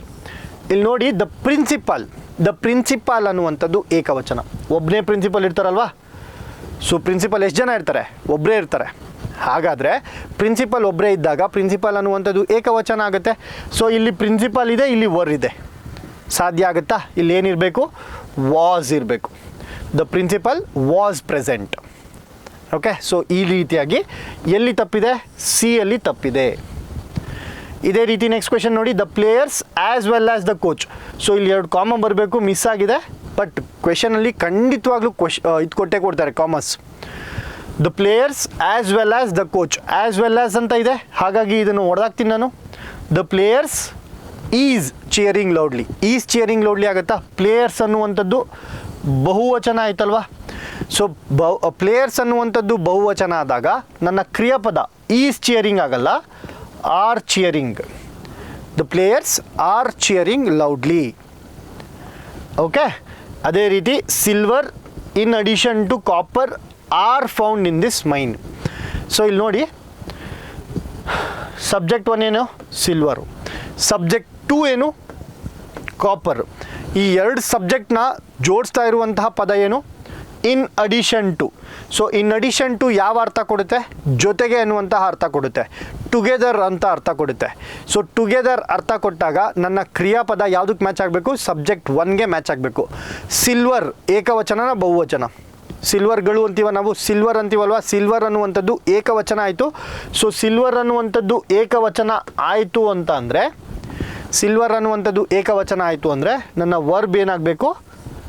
Is found ಅಂತ ಆಗಬೇಕು. ಏನಾಗಬೇಕು? Is found. ಯಾಕೆ? Because it should match to subject 1. The verb ಅಂದರೆ ಕ್ರಿಯಾಪದ ಏನಾಗಬೇಕು? ನನ್ನ ಸಬ್ಜೆಕ್ಟ್ 1ಗೆ ಮ್ಯಾಚ್ ಆಗಬೇಕು. ಇದು ಟುಗೆದರ್ ವಿತ್ನ ರೂಲ್. ನೆಕ್ಸ್ಟ್ ಎಸೆನ್ಷಿಯಲ್ ರೂಲ್ಗೆ ಹೋಗೋಣ. ದ ಕ್ಲೋಸೆಸ್ಟ್ ರೂಲ್ ಅಥವಾ ದ ನಿಯರೆಸ್ಟ್ ರೂಲ್, ಹತ್ರದಲ್ಲಿ ಯಾವುದಿದೆ ಅದರ ಸಬ್ಜೆಕ್ಟ್ಗೆ ನಾವು ಮ್ಯಾಚ್ ಮಾಡುವಂತಹ ರೂಲ್ ಇದು. ಸೊ ಹೇಳ್ಕೊಡ್ತೀನಿ ಎಕ್ಸಾಂಪಲ್ನ ಮೂಲಕ. Yes, the closest rule or the rule of proximity, ಅಂದರೆ ಹತ್ತಿರದಲ್ಲಿ ಯಾವುದಿದೆ ಅಂತ ನಾವು ಹುಡುಕಬೇಕು. ಸೊ ಇಲ್ಲಿ ಫಿಲ್ ಇನ್ ದ ಬ್ಲ್ಯಾಂಕ್ಸಲ್ಲಿ ಎಕ್ಸಾಂಪಲ್ ಆಗಿ ಒಂದು ಕ್ವೆಶನ್ನ ನೋಡಿ. Neither the teacher nor the students dash ಅಂತ ಇದೆ. ಈ ಡ್ಯಾಶ್ಗೆ ಇದರಲ್ಲೂ ಸಹ 2 ಸಬ್ಜೆಕ್ಟ್ ಬರ್ತಿದೆ. ಈ ಒಂದು ಸೆಂಟೆನ್ಸಲ್ಲಿ ಕೂಡ 2 ಸಬ್ಜೆಕ್ಟ್ ಬರ್ತಿದೆ, ನೀವು ಗಮನಿಸಬೇಕು. ಮೊದಲನೇ ಸಬ್ಜೆಕ್ಟ್ ಏನು? ಟೀಚರ್ ಅನ್ನುವಂಥದ್ದು ಮೊದಲನೇ ಸಬ್ಜೆಕ್ಟ್ ಆಯಿತು. ಹಾಗೆ ಸ್ಟೂಡೆಂಟ್ಸ್ ಅನ್ನುವಂಥದ್ದು 2ನೇ ಸಬ್ಜೆಕ್ಟು. ಟೀಚರ್ಸ್, ಸ್ಟೂಡೆಂಟ್ಸ್ 2 ಸಬ್ಜೆಕ್ಟ್ ಆಯಿತು. ಇಲ್ಲಿ ಡ್ಯಾಶ್ ಕೊಟ್ಟಿದ್ದಾರೆ. ಇವೆರಡನ್ನ ಜೋಡಿಸ್ತಾ ಇರುವಂತಹ ಪದಗಳು ಯಾವುದು? ನೀದರ್ ನಾರ್. ನೀದರ್ ನಾರ್ ಅನ್ನುವಂತಹ ಪದಗಳು 2 ಸಬ್ಜೆಕ್ಟ್ನ ಜೋಡಿಸಿದಾಗ ಈ ಫಿಲ್ ಇನ್ ದ ಬ್ಲ್ಯಾಂಕ್ಸಲ್ಲಿ ಡ್ಯಾಶ್ನ ಹತ್ತಿರ ಯಾವ ಸಬ್ಜೆಕ್ಟ್ ಇದೆ ನೋಡಿ. ಯಾವ ಸಬ್ಜೆಕ್ಟ್ ಇದೆ? 2ನೇ ಸಬ್ಜೆಕ್ಟ್ ಇದೆ, ಅಂದರೆ ಸ್ಟೂಡೆಂಟ್ಸ್ ಇದೆ. ಸ್ಟೂಡೆಂಟ್ಸ್ ಅನ್ನುವಂಥದ್ದೇನು? ಬಹುವಚನ. ಕರೆಕ್ಟ್ ಅಲ್ವಾ? ಸ್ಟೂಡೆಂಟ್ಸ್ ಅನ್ನುವಂಥದ್ದು ಬಹುವಚನ ಆಗಿರೋದ್ರಿಂದ, ಸೊ ಈ ಸ್ಟೂಡೆಂಟ್ಸ್ ಅನ್ನುವಂಥದ್ದು ಬಹುವಚನ ಆಗಿರೋದ್ರಿಂದ ಈ ಫಿಲ್ ಇನ್ ದ ಬ್ಲ್ಯಾಂಕ್ಸಲ್ಲಿ ಏನಿರಬೇಕು? ಬಹುವಚನದ ಒಂದು ಆಪ್ಷನ್ ಇರಬೇಕು. ಇಲ್ಲಿ ಪ್ಲ್ಯಾನ್ ಇದೆ, ಪ್ಲ್ಯಾನ್ಸ್ ಇದೆ, ಈಸ್ ಪ್ಲ್ಯಾನಿಂಗ್ ಇದೆ, ವಾಸ್ ಪ್ಲ್ಯಾನಿಂಗ್ ಇದೆ. ಸ್ಟೂಡೆಂಟ್ಸ್ ಅನ್ನುವಂಥದ್ದು ಬಹುವಚನ ಆಗಿರೋದ್ರಿಂದ ನನ್ನ ಕ್ರಿಯಾಪದ ಏನಾಗಬೇಕು? ನನ್ನ ಕ್ರಿಯಾಪದ ಕೂಡ ಬಹುವಚನ ಆಗಬೇಕು, ಅಂದರೆ ಪ್ಲೂರಲ್ ಫಾರ್ಮಲ್ಲಿರಬೇಕು. ವರ್ಬಲ್ಲಿ ಪ್ಲೂರಲ್ ಫಾರ್ಮ್ ಬೇಕು ಅಂತ ಅಂದರೆ ಎಸ್ ಇರಬೇಕಾ ಇರಬಾರ್ದಾ? ಎಸ್ ಇರಬಾರ್ದು. ಹಾಗಾಗಿ ಏನಾಗುತ್ತೆ? ಪ್ಲ್ಯಾನ್ ಅನ್ನುವಂಥದ್ದು ಕರೆಕ್ಟ್ ಆನ್ಸರ್ ಆಗುತ್ತೆ. Neither the teacher nor the students plan, PLAN, plan to attend the meeting today. ಇದು ನಮ್ಮ ಸರಿಯಾದ ಉತ್ತರ ಆಗುತ್ತೆ. ಸೊ ಇದೇ ರೀತಿ ನೀದರ್ ನಾರ್, ಈದರ್ ಆರ್, ನೀದರ್ ನಾರ್, ಈ ರೀತಿ ಪದ ಬಳಕೆ ಆಗಿ 2 ಸಬ್ಜೆಕ್ಟ್ನ ಜೋಡಣೆ ಮಾಡಿದ್ರೆ ಸೊ ನನ್ನ ಹತ್ತಿರದ ಸಬ್ಜೆಕ್ಟ್ಗೆ ನನ್ನ ವರ್ಬ್ ಮ್ಯಾಚ್ ಆಗಬೇಕು. ಸರ್ ಯಾರ ಹತ್ರ ಇರಬೇಕು ಸರ್? ಈ ಕ್ರಿಯಾಪದದ ಹತ್ತಿರ ಯಾವ ಸಬ್ಜೆಕ್ಟ್ ಇರುತ್ತಲ್ವಾ ಅದಕ್ಕೆ ಮ್ಯಾಚ್ ಆಗಬೇಕು. ಇದನ್ನು ಉಲ್ಟಾ ಮಾಡಿ, ನೀದರ್ ದ ಸ್ಟೂಡೆಂಟ್ಸ್. ಸೊ ಮೊದಲು ಸ್ಟೂಡೆಂಟ್ಸ್ ಬಂತು. ನೀದರ್ ದ ಸ್ಟೂಡೆಂಟ್ಸ್ ನಾರ್ ದ ಟೀಚರ್. ಈ ವರ್ಬ್ಗೆ ಇವಾಗ ಹತ್ರ ಯಾವುದಾಯಿತು? ಟೀಚರ್ ಹತ್ರ ಆಯಿತು. ಟೀಚರ್ ಅನ್ನುವಂಥದ್ದು ಏಕವಚನ. ಸೊ ಹಾಗಾಗಿ ಇಲ್ಲಿ ಏನು ಬರುತ್ತೆ? ಏಕವಚನ ಬರಬೇಕು. ವರ್ಬಲ್ಲಿ ಕ್ರಿಯಾಪದದಲ್ಲಿ ಏಕವಚನ ಬರಬೇಕು ಅಂದರೆ ಎಸ್ ಇರಬೇಕು. ಪ್ಲಾನ್ಸ್ ಅನ್ನುವಂಥದ್ದು ಸರಿಯಾದ ಉತ್ತರ ಆಗುತ್ತೆ. ಸೊ ಈದರ್ ಆರ್ ನೀದರ್ ನಾರ್ಗೆ ಈ ರೀತಿಯಾಗಿ ಬಳಕೆನ ನಾವು ಮಾಡ್ತೀವಿ. ಓಕೆ, ಸೊ ಇನ್ನಷ್ಟು ಕ್ವೆಶನ್ನ ನೋಡೋಣ, ಇನ್ನು ಈಸಿಯಾಗಿ ನಿಮಗೆ ಅರ್ಥ ಆಗುತ್ತೆ. ಎಸ್, ಇದಕ್ಕೆ ಪ್ಲ್ಯಾನ್ ಅನ್ನುವಂಥದ್ದಾಗತ್ತೆ. ಇದಕ್ಕೆ ಪ್ಲ್ಯಾನ್ ಅನ್ನುವಂಥದ್ದು ಸರಿಯಾದ ಉತ್ತರ ಆಗುತ್ತೆ. ಅದೇ ಇದನ್ನು ಉಲ್ಟಾ ಮಾಡಿ ಸ್ಟೂಡೆಂಟ್ಸ್ ಈ ಕಡೆ ಬಂದು ಟೀಚರ್ ಈ ಕಡೆ ಬಂತು ಅಂದರೆ ಆವಾಗ ಪ್ಲ್ಯಾನ್ಸ್ ಆಗುತ್ತೆ. ಯಾಕೆ? ಬಿಕಾಸ್ ಇಲ್ಲಿ ನನ್ನ ವರ್ಬ್ ಇರಬೇಕು. ನನ್ನ ಕ್ರಿಯಾಪದ ಈ ಒಂದು ಬ್ಲ್ಯಾಂಕಲ್ಲಿ ಫಿಲ್ ಇನ್ ದ ಬ್ಲ್ಯಾಂಕ್ಸಲ್ಲಿ ಈ ಒಂದು ಕ್ರಿಯಾಪದ ಏನಿರಬೇಕು? ಟೀಚರ್ ಈ ಕಡೆ ಬಂತು ಅಂತ ಅಂದರೆ ಟೀಚರ್ ಏನಾಗುತ್ತೆ? ಏಕವಚನ ಆಗುತ್ತೆ. ಇಲ್ಲೂ ಸಹ ವರ್ಬ್ ಏಕವಚನ ಆಗಬೇಕು. ಏಕವಚನ ಆದರೆ ಪ್ಲ್ಯಾನ್ಸ್ ಆಗುತ್ತೆ. ಬಟ್ ಕ್ವೆಶನ್ನ ಪ್ರಕಾರ, ಈ ಒಂದು ಕ್ವೆಶನ್ನ ಪ್ರಕಾರ ನನ್ನ ವರ್ಬ್ಗೆ ಯಾವುದು ನಿಯರೆಸ್ಟು? ಸ್ಟೂಡೆಂಟ್ಸ್ ಅನ್ನುವಂಥದ್ದು ನಿಯರೆಸ್ಟ್ ಹತ್ರದಲ್ಲಿದೆ. ಸೊ ಸ್ಟೂಡೆಂಟ್ಸ್ ಅನ್ನುವಂಥದ್ದು ಹತ್ರದಲ್ಲಿರೋದ್ರಿಂದ ಇದು ಬಹುವಚನ ಆಗುತ್ತೆ. ವರ್ಬ್ ಕೂಡ ಬಹುವಚನ ಆಗಬೇಕು. ಹಾಗಾಗಿ ಬಹುವಚನದಲ್ಲಿ ಎಸ್ ಇರಲ್ಲ. ಸೊ ಎಸ್ ಇರಲ್ಲ. ಓಕೆ, ಸೊ ಇದು ಸಿಂಪಲ್. ಈದರ್ ಇದೆ ನೋಡಿ, either the assistant are the manager. Assistants ಇದೆ, ಮ್ಯಾನೇಜರ್ ಇದೆ. ಇದು ಸಬ್ಜೆಕ್ಟ್ 1, ಇದು ಸಬ್ಜೆಕ್ಟ್ 2. ಇಲ್ಲಿ ನನ್ನ ವರ್ಬ್ ಬರಬೇಕು. ಕ್ರಿಯಾಪದ ಈ ಬ್ಲ್ಯಾಂಕಲ್ಲಿ ಬರಬೇಕು, ಬಿಟ್ಟ ಸ್ಥಳದಲ್ಲಿ. ಇದು ಬಂದಾಗ ಏನಾಗುತ್ತೆ, ಸೊ ಇದು ನನ್ನ ಸಬ್ಜೆಕ್ಟ್ 1, ಇದು ನನ್ನ ಸಬ್ಜೆಕ್ಟ್ 2. ಸಬ್ಜೆಕ್ಟ್ 1 ಸಬ್ಜೆಕ್ಟ್ 2 ಬಂತು, ವರ್ಬ್ ಇದೆ, ವರ್ಬ್ ಬರಬೇಕು ಬಿಟ್ಟ ಸ್ಥಳದಲ್ಲಿ. ಈ ಸಬ್ಜೆಕ್ಟ್ 1 ಮತ್ತು ಸಬ್ಜೆಕ್ಟ್ 2ನ ಜಾಯಿನ್ ಮಾಡ್ತಾ ಇರುವಂತಹ ಪದ ಯಾವುದು? Either R. ಈದರ್ ಆರ್ ಅಂತ ಬಂದಾಗ ವರ್ಬ್ನ ಸಮೀಪದಲ್ಲಿ ಯಾವುದಿದೆ? ಸಬ್ಜೆಕ್ಟ್ 2 ಇದೆ. ಈ ಸಮೀಪದಲ್ಲಿರುವಂತಹ ಸಬ್ಜೆಕ್ಟ್ ಯಾವ ವಚನದಲ್ಲಿದೆ, ಯಾವ ಫಾರ್ಮಲ್ಲಿದೆ? ಏಕವಚನದ ಫಾರ್ಮ್, ಏಕವಚನದ ರೂಪದಲ್ಲಿದೆ. ಹಾಗಾಗಿ ನನ್ನ ಕ್ರಿಯಾಪದ ಏನಾಗಬೇಕು? ಏಕವಚನ ಆಗಬೇಕು. ಸೊ ಇಲ್ಲಿ ಏಕವಚನ ಇರೋದು ನೋಡಿ, ಈಸ್ ಅಷ್ಟೇ. ಆರ್ ಅಂದರೆ ಬಹುವಚನ ಆಗುತ್ತೆ, ವರ್ ಕೂಡ ಬಹುವಚನ, ಬೀಯಿಂಗ್ ಅನ್ನುವಂಥದ್ದು ಟೆನ್ಸ್ ರಾಂಗ್ ಆಯಿತು. ಓಕೆ, ಸೊ ಇಲ್ಲಿ ಸರಿಯಾದ ಉತ್ತರ ಏನಾಗುತ್ತೆ? ಈಸ್. ನೀದರ್ ಈಸ್ ಪೇರೆಂಟ್ಸ್ ನಾರ್ ಸ್ಯಾಮ್. ಸ್ಯಾಮ್ ಅನ್ನುವಂಥದ್ದು ಏಕವಚನ, ನನ್ನ ವರ್ಬ್ ಕೂಡ ಏಕವಚನ ಆಗಬೇಕು. ಸೊ ಮೂರನೇ ಕ್ವೆಶನ್ನ ಆನ್ಸರ್ ಏನಂತ ನಮ್ಮ ಕಮೆಂಟ್ ಬಾಕ್ಸಲ್ಲಿ ತಿಳಿಸಿ. ಓಕೆ, ಇದಾದ ನಂತರ next rule, the indefinite rule. So ಕೆಲವೊಂದು ಪದಗಳಲ್ಲಿ each, every, neither, someone, either, nobody, or ಇವೆಲ್ಲ ಏನಾಯಿತು? ಯಾವಾಗಲೂ ಏಕವಚನ ರೂಪದಲ್ಲಿ ಇರುವಂತಹ ಪದಗಳು. ಯಾವುದೆಲ್ಲ? ಈಚ್. ಸೊ ಹಂಚಿಕೆ ಮಾಡಿಕೊಂಡಾಗ distribute this money with to each person ಅಂದರೆ ಪ್ರತಿಯೊಬ್ಬರಿಗೂ ಈ ಒಂದು ದುಡ್ಡನ್ನ ಕೊಡಿ ಅಂತ ಅರ್ಥ. ಸೊ ಪ್ರತಿಯೊಬ್ಬ, ಎಲ್ಲರಿಗೂ, ಕೆಲವರಿಗೆ, ಅಥವಾ ಯಾರಿಗೂ ಕೊಡಬೇಡಿ. ಓಕೆ, ಇವ್ರಿಗೆ ಕೊಡಿ ಅಥವಾ ಅವ್ರಿಗೆ ಕೊಡಿ, ಇಂತಹ ಪದಗಳು ಬಂದಾಗ each, every, either, neither, someone, ಯಾರಿಗಾದರೂ ಕೊಡಿ, ನೋಬಡಿ, ಯಾರಿಗೂ ಕೊಡಬೇಡಿ, ಈ ರೀತಿಯೆಲ್ಲ ಬಂದಾಗ ಈ ನನ್ನ ಸಬ್ಜೆಕ್ಟ್, ನನ್ನ ವರ್ಬ್ ಏನಾಗಬೇಕು? ಕ್ರಿಯಾಪದ ಯಾವಾಗಲೂ ಸಿಂಗ್ಯುಲರಲ್ಲೇ ಇರಬೇಕು. ಯಾವ ಪದ? ನನ್ನ ಕ್ರಿಯಾಪದ. ಕ್ರಿಯಾಪದ ಸಬ್ಜೆಕ್ಟ್ ಎಷ್ಟು ಜನ ಆದರೂ ಕೊಟ್ಟಿರಲಿ. Okay, each student will receive 50 rupees. So ಇಲ್ಲಿ ಏನಾದರೂ ಇರಲಿ, ಸಬ್ಜೆಕ್ಟ್ ಏನಾದರೂ ಇರಲಿ, ಈಚ್ ಅಂತ ಬಂದಾಗ ನನ್ನ ಕ್ರಿಯಾಪದ ಏನಾಗಬೇಕು? ಯಾವಾಗಲೂ ಸಿಂಗ್ಯುಲರ್ ಫಾರ್ಮಲ್ಲಿ ಇರಬೇಕು, ಅಂದರೆ ಏಕವಚನದ ರೂಪದಲ್ಲಿ ಇರಬೇಕಾಗತ್ತೆ. Okay, so each of the students has, each ಬಂತು, ಇಲ್ಲಿ ಹ್ಯಾಸ್ ಬರಲೇಬೇಕು. ಯಾಕೆ? Because singular. ಈಚ್ ಅನ್ನುವಂಥದ್ದು, ಈಚ್ ಅಂತ ಪದ ಬಳಕೆ ಆದರೆ ಇಲ್ಲಿ ನನ್ನ ವರ್ಬ್ ಅಂದರೆ ಕ್ರಿಯಾಪದ ಹ್ಯಾಸ್ ಏಕವಚನ. Every dog has its day.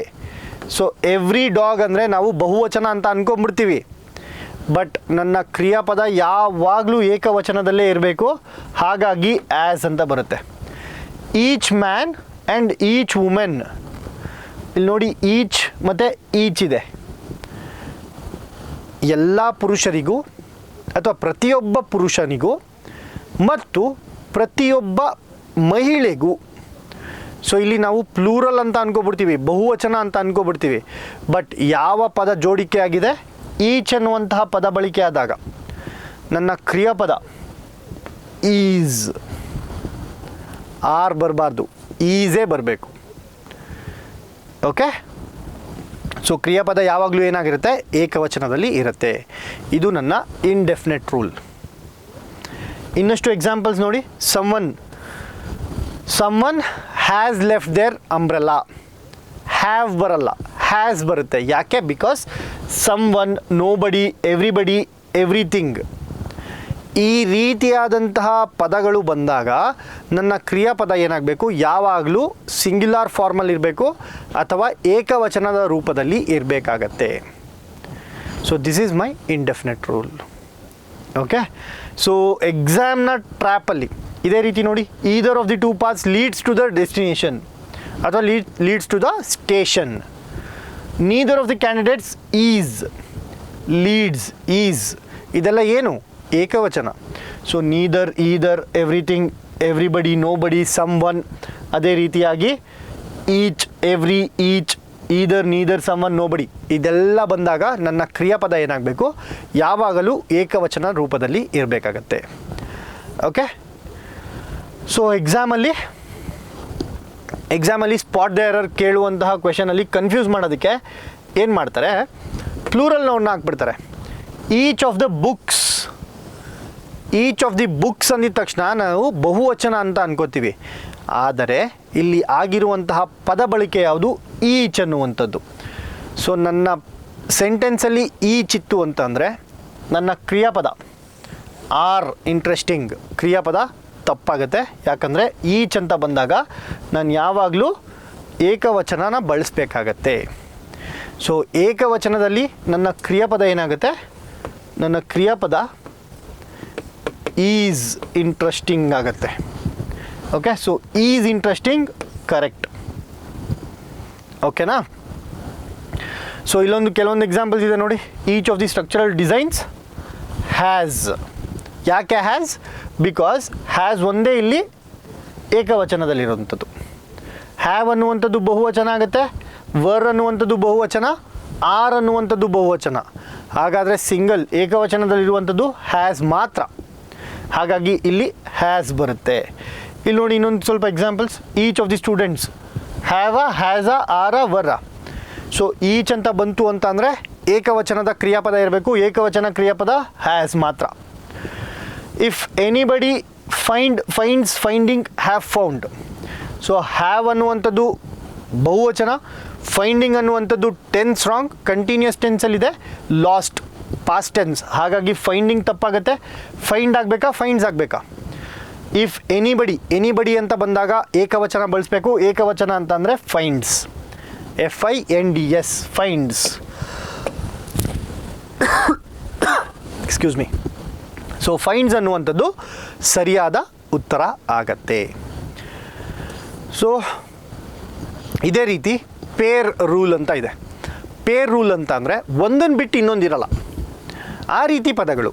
Example: bread and butter, slow and steady, whisky and soda, ಅಥವಾ rice and curry, idli and sambar. So ಇದೆಲ್ಲ ಏನಾಯಿತು, ಒಟ್ಟೊಟ್ಟಿಗೆ ಬರುವಂಥದ್ದು. ಸೊ ಇದನ್ನೆಲ್ಲ ಬಂದಾಗ, ಈ ರೀತಿಯಾದಂತಹ ಪದಗಳು ಬಂದಾಗ ನನ್ನ ಕ್ರಿಯಾಪದ ಯಾವಾಗಲೂ ಏನಾಗಿರಬೇಕು, ಏಕವಚನದಲ್ಲಿರಬೇಕು. ಈಸ್, ವಿನ್ಸ್, ವಾಸ್ ಅಥವಾ ಈಸ್. ಇದು ನಿಮ್ಮ ಪೇರ್ ರೂಲ್. ಅಂದರೆ ಯಾವಾಗಲೂ ಒಟ್ಟಿಗೆ ಇರುವಂತಹ ಪದಗಳು. Idli and sambar, okay, rice and curry, slow and steady, novelist and poet. So ಈ ರೀತಿಯಾದಂತಹ ಪದಗಳನ್ನ ನಾವು ಯಾವಾಗಲೂ ಏಕವಚನದ ಕ್ರಿಯಾಪದದಿಂದ ಪೂರ್ಣಗೊಳಿಸ್ತೀವಿ. ಇಲ್ಲಿ ನೋಡಿ ಎಕ್ಸಾಂಪಲ್ ಇದೆ. ಬ್ರೆಡ್ ಆ್ಯಂಡ್ ಬಟರ್ ಈಸ್ ಆರ. ಈಸ್, ಯಾಕಂದರೆ ಬ್ರೆಡ್ ಮತ್ತು ಬಟರ್ ಯಾವಾಗಲೂ ಒಟ್ಟಿಗೆ ಬಳಸುವಂತಹ ಪದಗಳು. ಓಕೆ. ಬ್ರೆಡ್ ಆ್ಯಂಡ್ ಬಟರ್ ಅಂತ ಅಂದರೆ ಏನು, ದುಡ್ಡು, livelihood. So livelihood is nothing but ನಾನು ಕೆಲಸ ಮಾಡೋದಕ್ಕೆ ಬ್ರೆಡ್ ಆ್ಯಂಡ್ ಬಟರ್ ಅಂತೀನಿ. ಹಾಗಾಗಿ ಬ್ರೆಡ್ ಆ್ಯಂಡ್ ಬಟರ್ ಎರಡಿದ್ರೂ ಕೂಡ ಬಹುವಚನ ಅಂತ ಅನಿಸಿದ್ರೂ ಕೂಡ ನಾನಿಲ್ಲಿ ಏಕವಚನನೇ ಬಳಸಬೇಕು. ಯಾಕಂದರೆ ನಾನು ಬರೀ ಒಂದಕ್ಕೆ ಮಾತ್ರ ರೆಫರ್ ಮಾಡ್ತಾ ಇರ್ತೀನಿ, ಒಂದು ವಸ್ತುವಿನ ಬಗ್ಗೆ ಅಥವಾ ಒಂದು ಕಾರ್ಯದ ಬಗ್ಗೆ ಯೋಚನೆ ಮಾಡ್ತಾ ಇರ್ತೀನಿ. ಲೈವ್ಲಿಹುಡ್ ಅಂದರೆ ದಿನಗೆಲಸ. The philosopher and the statesman. Philosopher ಆಗಿರ್ತಾರೆ, ಸ್ಟೇಟ್ಮೆಂಟ್ಸು ಆಗಿರ್ತಾರೆ. ಈ ಫಿಲಾಸಫರ್ ಅಂದರೆ ಫಿಲಾಸಫಿ ಹೇಳೋರು, ಸ್ಟೇಟ್ಸ್ಮನ್ ಅಂದರೆ ಏನು, ರಾಜಕೀಯ ಮಾಡೋರು ಅಥವಾ ಒಳ್ಳೆಯ ರಾಜಕಾರಣಿಗೆ ನಾವು ಸ್ಟೇಟ್ಸ್ಮನ್ ಅಂತ ಕರಿತೀವಿ. ನೇಷನ್ ಬಿಲ್ಡ್ ಮಾಡುವಂತಹ ಕೆಲಸ ಮಾಡ್ತಾರಲ್ಲ ಅವ್ರನ್ನ ನಾವು ಸ್ಟೇಟ್ಸ್ಮನ್ ಅಂತೀವಿ. ಸೊ ಈ ಎರಡು ಬೇರೆ ಬೇರೆ ವ್ಯಕ್ತಿಗಳು. The philosopher and the statesman, ಬೇರೆ ಬೇರೆ ವ್ಯಕ್ತಿಗಳನ್ನ ನಾವು ಇಲ್ಲಿ ರೆಫರ್ ಮಾಡ್ತಾ ಇದ್ದಾಗ ಇಲ್ಲಿ ನಾವು ಹ್ಯಾವ್ ಅರೈವ್ಡ್ ಅಂತ ಯೂಸ್ ಮಾಡ್ತೀವಿ, ಹ್ಯಾಸ್ ಅರೈವ್ಡ್ ಅಲ್ಲ.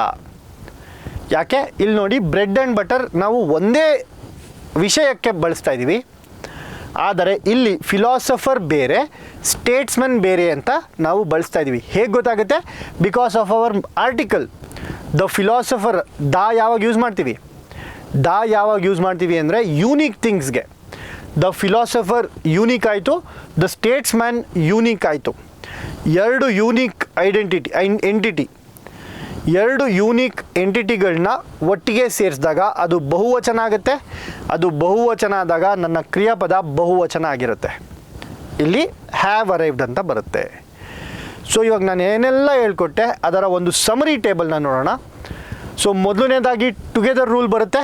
ಸೊ ಜೊತೆಗೆ, ಇವರ ಜೊತೆಗೆ, ಅವರ ಜೊತೆಗೆ ಅಂತ ಮೀನಿಂಗ್ ಕೊಡುವಂತಹ ಪದಗಳು ಬಳಕೆ ಆದಾಗ ಯಾವ್ಯಾವುದೆಲ್ಲ ಬರುತ್ತೆ? As well as, along with, in addition to, together with, ಅಥವಾ ಲೈಕ್, ಅನ್ಲೈಕ್, ವಿತ್, ಇಂತಹ ಪದಗಳು ಬಂದಾಗ ನಾನು ಮೊದಲ ಸಬ್ಜೆಕ್ಟ್ಗೆ ನನ್ನ ವರ್ಬ್ನ ಮ್ಯಾಚ್ ಮಾಡ್ತೀನಿ. ನನ್ನ ಕ್ರಿಯಾಪದನ ಯಾವುದಕ್ಕೆ ಮ್ಯಾಚ್ ಮಾಡ್ತೀನಿ? ಮೊದಲನೇ ಸಬ್ಜೆಕ್ಟ್ಗೆ. ಓಕೆ, ಅದೇ ರೀತಿ ದ ಕ್ಲೋಸೆಸ್ಟ್ ರೂಲ್ ಅಂದರೆ ಸಮೀಪದಲ್ಲಿರುವಂತಹ ಪದ ಅಥವಾ ಸಮೀಪದಲ್ಲಿ ಇರುವಂತಹ ಸಬ್ಜೆಕ್ಟ್.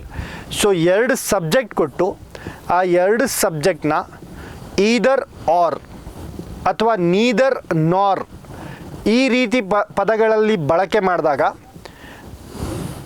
ನನ್ನ ವರ್ಬ್ಗೆ ಅಂದರೆ ಕ್ರಿಯಾಪದದ ಸಮೀಪದಲ್ಲಿ ಯಾವ ವರ್ಡ್ ಇರುತ್ತೆ ಆ ಸಬ್ಜೆಕ್ಟ್ನ ಫಾರ್ಮ್ಗೆ, ಆ ಸಬ್ಜೆಕ್ಟ್ ಏನಾದರೂ ಏಕವಚನ ಇತ್ತು ಅಂದರೆ ನನ್ನ ಕ್ರಿಯಾಪದ ಏಕವಚನದಲ್ಲಿರಬೇಕು.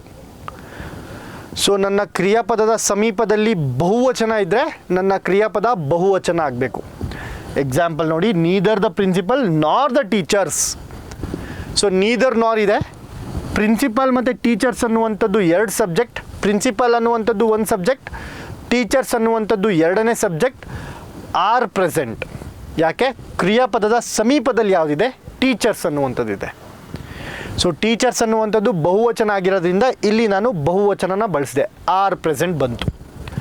ಓಕೆ, ಸೊ ಇದೇ ರೀತಿ ದ ಇಂಡೆಫಿನಿಟ್ ರೂಲ್ ಅಂದರೆ ಹಲವಾರು, ಕೆಲವರಿಗೆ, ಎಲ್ಲರಿಗೂ, ಪ್ರತಿಯೊಬ್ಬರಿಗೂ ಇಂತಹ ಮೀನಿಂಗ್ ಬರುವಂತಹ ಪದಗಳು ಬಂದರೆ ಯಾವುದೆಲ್ಲ ಬರುತ್ತೆ? ಈಚ್ ಬರುತ್ತೆ, ಎವ್ರಿ ಬರುತ್ತೆ, ಈದರ್ ಬರುತ್ತೆ, ನೀದರ್ ಬರುತ್ತೆ, ಸಮ್ವನ್ ಬರುತ್ತೆ, ನೋಬಡಿ ಬರುತ್ತೆ. ಇಂತಹ ಪದಗಳು ಬಂದಾಗ ನನ್ನ ಕ್ರಿಯಾಪದ ಯಾವಾಗಲೂ ಏಕವಚನದಲ್ಲಿ ಇರಬೇಕು. Simple. Each of the students has a book. ಪ್ರತಿಯೊಬ್ಬ ವಿದ್ಯಾರ್ಥಿಯ ಬಳಿ ಪುಸ್ತಕ ಇದೆ. Has. Okay, next the pair rule ಅಂದರೆ ಒಂದನ್ನು ಬಿಟ್ಟು ಇನ್ನೊಂದು ಇರಲ್ಲ, ಎಲ್ಲ ಯಾವಾಗೇ ಬಂದರೂ ಅದು ಒಟ್ಟಿಗೆ ಬರಬೇಕು. ಸೊ ಅಂಥ ಪದಗಳಿಗೆ ಯಾವಾಗಲೂ ನಾವು ಏಕವಚನನ ಬಳಸ್ತೀವಿ. ಸೊ ಲಾಸ್ಟ್ ಇವೆರಡು ನೋಡಿ ಏಕವಚನನೇ ಇರಬೇಕು. ಇದೆರಡು ಬೇಸ್ಡ್ ಆನ್ ದಿ ಸಿಚುವೇಶನ್ ಅಂದರೆ ಇದರಲ್ಲಿ ಮೊದಲನೇ ಸಬ್ಜೆಕ್ಟ್ ಯಾವುದಿರುತ್ತೆ ಅದರ ತಕ್ಕಂತೆ ನನ್ನ ಕ್ರಿಯಾಪದ ಬರುತ್ತೆ. ಇಲ್ಲಿ ಸಮೀಪದಲ್ಲಿರುವಂತಹ ಸಬ್ಜೆಕ್ಟ್ನ ಯಾವ ರೂಪದಲ್ಲಿದೆ ಆ ರೂಪ ನನ್ನ ಕ್ರಿಯಾಪದ ತಗೊಳುತ್ತೆ. ಸೊ ಇದೆರಡು ಸ್ವಲ್ಪ ಕಾಂಪ್ಲೆಕ್ಸ್ ಅನಿಸ್ಬೋದು, ಬಟ್ ಪ್ರಾಕ್ಟೀಸ್ ಮಾಡಿದ್ರೆ ತುಂಬ ಸರಳ ಅಂತ ಅನಿಸುತ್ತೆ. ಸೊ ಇದು ನಮ್ಮ ಸಬ್ಜೆಕ್ಟ್ ವರ್ಬ್ ಅಗ್ರಿಮೆಂಟ್ನ ರೂಲ್ಸ್ಗಳು. ಸೊ ಕೆಲವೊಂದು ಇಡನ್ ರೂಲ್ಸ್ ಕೂಡ ಇದ್ದಾವೆ. ಸೊ ಯಾವ ಇಡನ್ ರೂಲ್ಸ್ ಅಂತ ಅಂದರೆ ಅಮೌಂಟ್ಸ್ ಮತ್ತು ಡಿಸ್ಟೆನ್ಸ್. ಸೊ ಯಾವಾಗಲೂ ಎಷ್ಟು ಕಿಲೋಮೀಟರ್ ಆದರೂ ಆಗಲಿ, ಎಷ್ಟು ಕಿಲೋಮೀಟರ್ ಗಟ್ಟಲೆ ಆದ್ರೂ ನಾವು ಏಕವಚನನೇ ಬಳಸ್ತೀವಿ. ಯಾಕೆ? Because it is distance. So ನಾವು ದೂರ, ಎಷ್ಟು ದೂರ ಇದೆ ಅನ್ನುವಂಥದ್ದನ್ನ ಬಹುವಚನದಲ್ಲಿ ಹೇಳೋಕ್ಕಾಗಲ್ಲ. 10 ಕಿಲೋಮೀಟರ್ ದೂರಗಳಲ್ಲಿ ಇತ್ತು ಅಂತ ಅಂತೀವ, 10 ಕಿಲೋಮೀಟರ್ ದೂರಗಳು ಅಂತ ಬಳಸಲ್ಲ. ಸೊ ಹಾಗಾಗಿ ನನ್ನ ಕ್ರಿಯಾಪದ ಯಾವಾಗಲೂ ಏಕವಚನದಲ್ಲಿರುತ್ತೆ. ಅಮೌಂಟ್ಸ್ ಇದ್ದರೆ ನನ್ನ ಹತ್ರ 10,000 ರೂಪಾಯಿಗಳು ದುಡ್ಡುಗಳು ಇವೆ ಅಂತೀನ, ದುಡ್ಡು ಇದೆ ಅಂತೀನಲ್ವ. ಓಕೆ, ಸೊ ಇಂತಹ ಪದಗಳಿಗೆ ಯಾವಾಗಲೂ ನಾನು ಏಕವಚನದ ಬಳಸ್ತೀನಿ.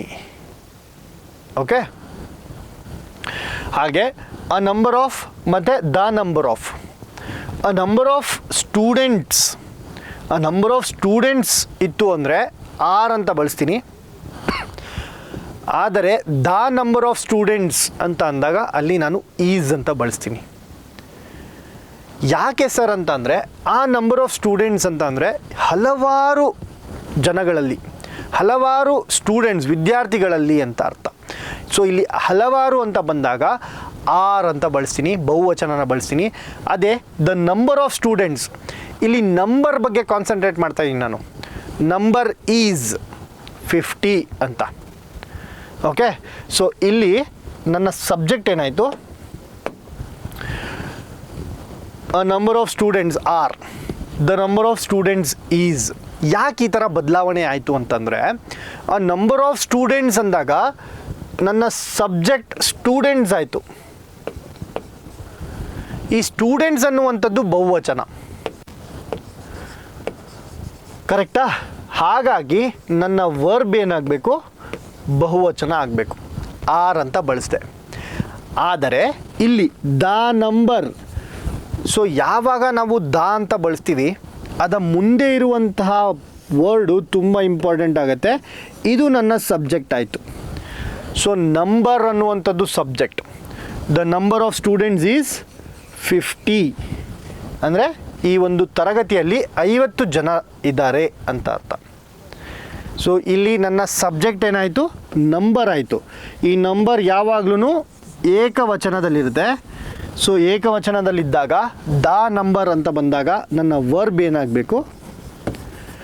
ಏಕವಚನ ಆಗಬೇಕು. ಆದ್ದರಿಂದ ಈಸ್ ಇದೆ.